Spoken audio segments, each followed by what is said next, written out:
प्राचीन समय की बात है। भारतवर्ष में एक महान और प्रजा प्रेमी राजा विक्रमादित्य राज किया करते थे। उनके राज्य में सब कुशल मंगल था और उनकी खुशी का कोई ठिकाना नहीं था।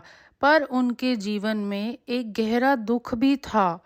उनकी 3 रानियां थीं, हर एक अपने आप में बेमिसाल, पर वो अक्सर आपस में लड़ा झगड़ा करती थी।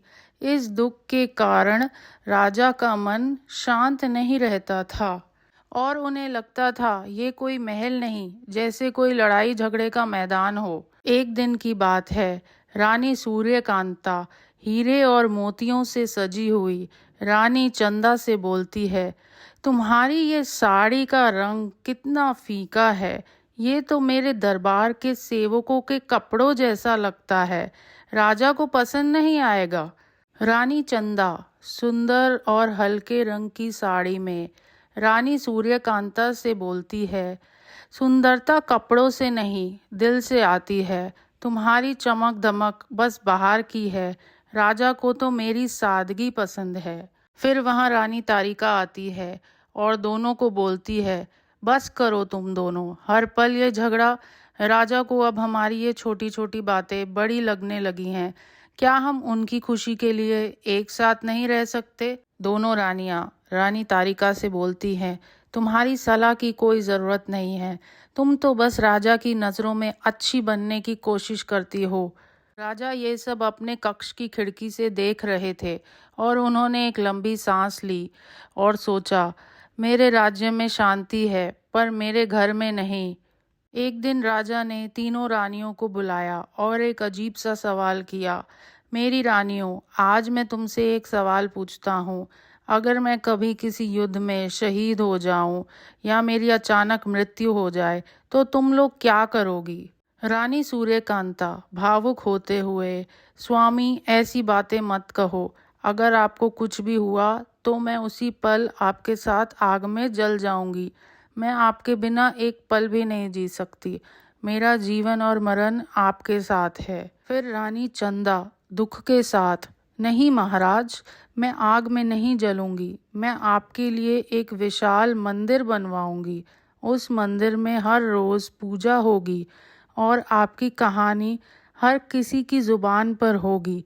मैं आपको अमर कर दूंगी। रानी तारिका आंखों में आंसू लिए, महाराज, मैं आपको मरने ही नहीं दूंगी। मैं हर पल आपकी सेवा करूंगी, आपका भोजन, आपकी सेहत, आपका ख्याल रखूंगी।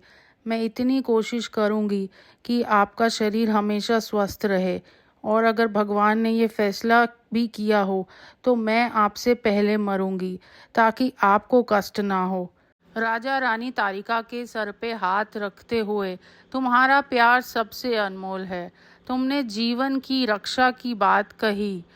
राजा समझ चुके थे कि तीनों रानियों का प्यार अलग अलग था। एक का प्यार अटूट था, दूसरी का प्रशंसा का और तीसरी का सेवा का। लेकिन राजा को उनकी एकता नहीं दिखी थी। उन्होंने फिर भी एक दिन तीनों को बुलाया और एक और परीक्षा लेने का सोचा। राजा रानियों से बोलता है, मैं 1 साल के लिए देश से बाहर जा रहा हूँ। तुम तीनों को एक एक पोटली गेहूं देता हूँ। जब मैं वापस आऊँगा तो मैं इसका हिसाब लूँगा। याद रखना, इस गेहूं की पूरी जिम्मेवारी तुम्हारी है। राजा रानियों को एक एक पोटली देते हैं और रानियां वो पोटली लेके अपने कक्ष में चली जाती हैं। रानी सूर्यकांता मन में सोचते हुए, गेहूं, ये तो कुछ महीनों में खराब हो जाएगा।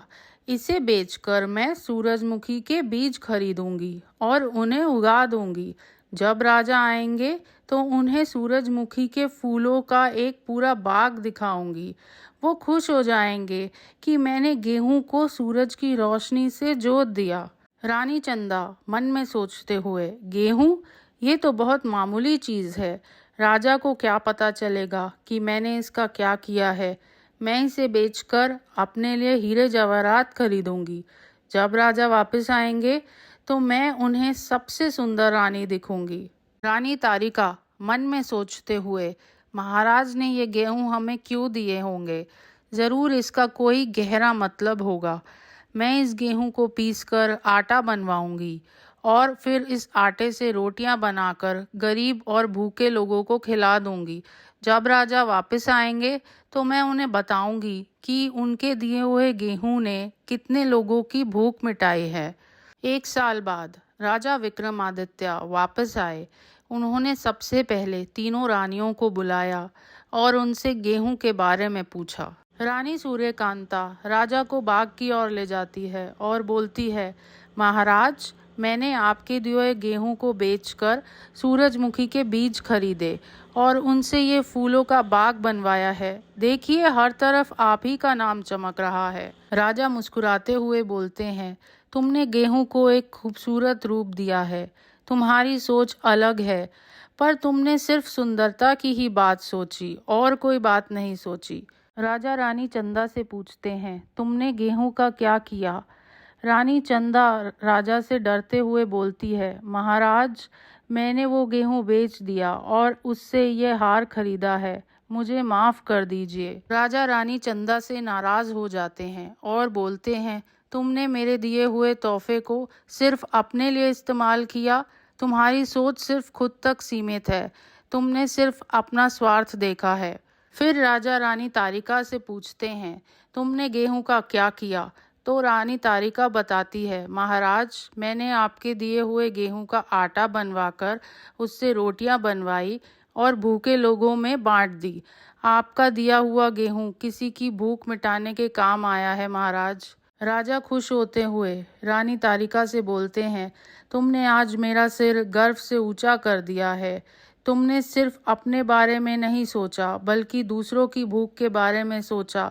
सच्चे प्यार का मतलब यही है। जब तुम दूसरों की मदद करते हो, तभी तुम्हें सच्चे प्यार का एहसास होता है और खुशी महसूस होती है। राजा ने तीनों रानियों को समझाया कि प्यार चाहे रिश्ते में हो या इंसानियत में, तभी बढ़ता है जब हम उसे बांटते हैं। इसीलिए आपसी मतभेद छोड़कर एक दूसरे के साथ खुशी से रहो। उसके बाद तीनों रानियां एक साथ खुशी से रहने लगी।